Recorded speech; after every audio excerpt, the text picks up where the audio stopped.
Assalamualaikum warahmatullahi wabarakatuh. Perkenalkan, nama saya Nikmat Nur.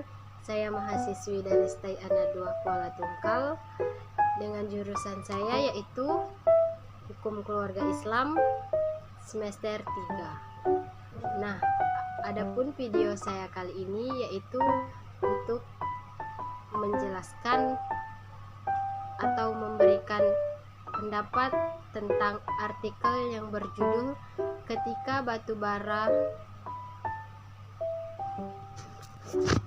yaitu tentang ketika batu bara pelanggaran HAM yang dikutip dari berita jambi.co.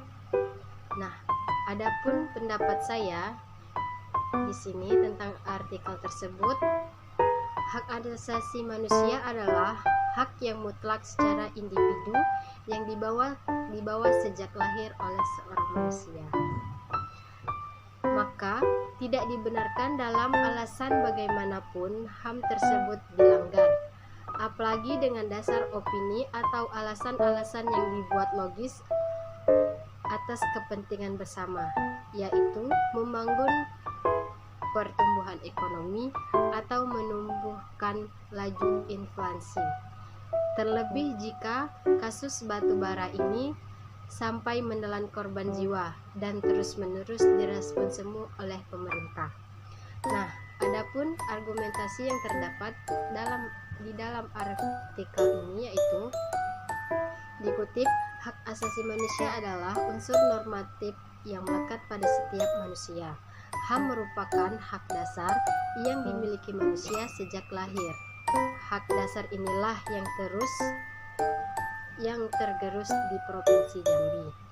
HAM dapat dirumuskan sebagai hak kodrat yang melekat pada manusia secara mutlak. Hak ini didapatkan semata-mata manusia bukan karena pemberian masyarakat ataupun pemberian negara. Jadi, persoalan batu bara jika dikaitkan dengan HAM, aktivitasnya tak lagi disebut memanusiakan manusia. Pemerintah Provinsi Jambi menggunakan narasi pentingnya batu bara bagi ronde ekonomi dan laju investasi untuk menutupi masalah konflik pertambangan yang merusak lingkungan dan merenggut nyawa penduduk sekitar. Namun persoalannya kembali pada struktur politik yang meski menciptakan bagi masyarakat sipil untuk menyelesaikan kasus pelanggaran HAM tersebut, implementasi dari regulasi yang berkaitan tidak baik di atas kertas. Hambatan-hambatan yang menghalangi implementasi ini antara lain yaitu lemahnya sistem hukum karena perbedaan pandangan dan peraturan yang tumpang tindih di tingkat pusat dan daerah. Pemerintah yang tidak mencapai konsensus termasuk tantangan dari korporasi atau bahkan sesama teman sendiri. Nah, selanjutnya yaitu di sini saya akan memberikan satu contoh pelanggaran HAM pasca lahirnya Undang-Undang Hak Asasi Manusia di Indonesia. Saya beri contoh yaitu tentang operasi militer Aceh. Berbagai pelanggaran HAM terjadi saat operasi pemerintah Indonesia melakukan operasi militer di Aceh. Aceh dalam status daerah operasi militer yaitu pada tahun 1989 sampai 1998. Misi Kopassus saat itu adalah memburu pasukan Aceh Merdeka atau yang dikenal dengan GAM yang ingin memisahkan Aceh dari Indonesia.